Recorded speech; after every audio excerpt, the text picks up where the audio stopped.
आइए जानते हैं जितिया पर्व कब किया जाएगा। जितिया व्रत 6 या 7 अक्टूबर को कब है, कब नहा खाएं, कब पारण का सही डेट है, मुहूर्त है। संतान की रक्षा और उनकी उन्नति के लिए जीवित पुत्रिका व्रत बहुत लाभकारी माना जाता है। जितिया व्रत अक्टूबर 2023 में कब है, पूजा का मुहूर्त, व्रत, पारण समय और विधि। संतान उन्नति के लिए, खुशहाली, अच्छे स्वास्थ्य, वंश वृद्धि के लिए जितिया व्रत बहुत महत्वपूर्ण माना गया है। इसे जीव पुत्रिका व्रत के नाम से भी जाना जाता है। जीवित पुत्रिका व्रत हर साल अश्विनी मास के कृष्ण पक्ष की अष्टमी तिथि के दिन रखा जाता है। जीवित पुत्रिका व्रत में माताएं अपनी संतान की सुरक्षा और स्वास्थ्य के लिए पूरे दिन और पूरी रात तक निर्जला उपवास करती है। जानते हैं जीवित पुत्रिका व्रत की सही तारीख। जितिया व्रत 6 अक्टूबर 2023 शुक्रवार को रखा जाएगा। यह उपवास मुख्य रूप से भारत के बिहार, झारखंड तथा उत्तर प्रदेश में मनाया जाता है। जितिया व्रत बहुत कठिन व्रत माना जाता है। इसमें व्रती को 24 घंटे तक निर्जला व्रत करना होता है।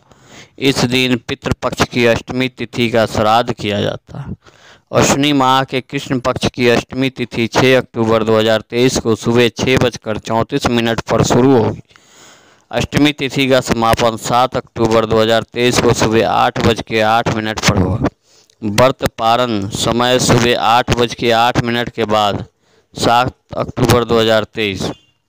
जितिया पर्व 3 दिन तक चलता है। इस पर्व की शुरुआत सप्तमी तिथि पर नहाय खाए परंपरा से होती है। इसमें स्त्रियां पवित्र नदी में स्नान के बाद पूजा का सात्विक भोग बनाती है। दूसरे दिन अष्टमी को निर्जला व्रत रखा जाता है। नवमी तिथि पर इसका पारण किया जाता है। नहाय खाए 5 अक्टूबर 2023। जितिया व्रत 6 अक्टूबर 2023। व्रत पारण 7 अक्टूबर 2023।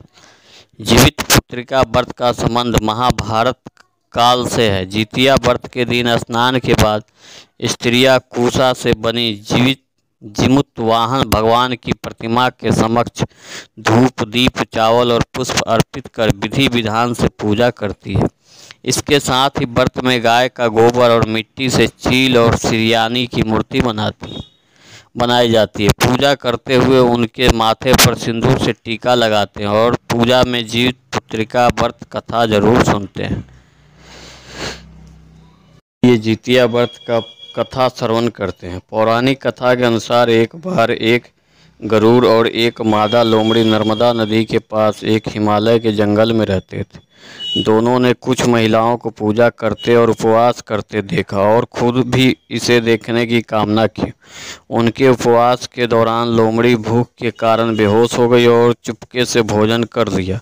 दूसरी ओर चील ने पूरे समर्पण के साथ व्रत का पालन किया और उसे पूरा किया। परिणाम स्वरूप लोमड़ी से पैदा हुए सभी बच्चे जन्म के कुछ दिन बाद ही खत्म हो गए और चील की संतान लंबी आयु के लिए धन्य हो गई। इस कथा के अनुसार जीमूत वाहन गंधर्व के बुद्धिमान और राजा थे। जीमूत वाहन शासक बनने से संतुष्ट नहीं थे और परिणाम स्वरूप उन्हें अपने भाइयों को अपने राज्य की सभी जिम्मेदारियां दी और अपने पिता की सेवा के लिए जंगल में चले गए। एक दिन जंगल में भटकते हुए उन्हें एक बुढ़िया विलाप करती हुई मिलती है। उन्होंने बुढ़िया से रोने का कारण पूछा।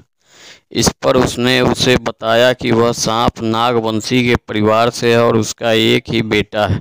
एक शपथ के रूप में हर दिन एक सांप पक्षी राज गरुड़ को चढ़ाया जाता है और उस दिन उसके बेटे का नंबर था। उसकी समस्या सुनने के बाद जीमूत वाहन ने उन्हें आश्वासन दिया कि वह उनके बेटे को जीवित वापस लेकर आएंगे। तब वह खुद गरुड़ का चारा बनने का विचार कर चट्टान पर लेट जाते हैं। तब गरुड़ आता है और अपनी उंगलियों से लाल कपड़े से ढके हुए जीमूत वाहन को पकड़कर चट्टान पर चढ़ जाता है। उसे हैरानी होती है कि जिसे उसने पकड़ा है वह कोई प्रतिक्रिया क्यों नहीं दे रहा है।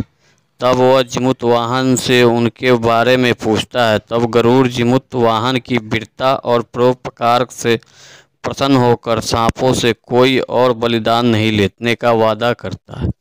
मान्यता है कि तभी से ही संतान की लंबी उम्र और कल्याण के लिए जितिया व्रत मनाया जाता है।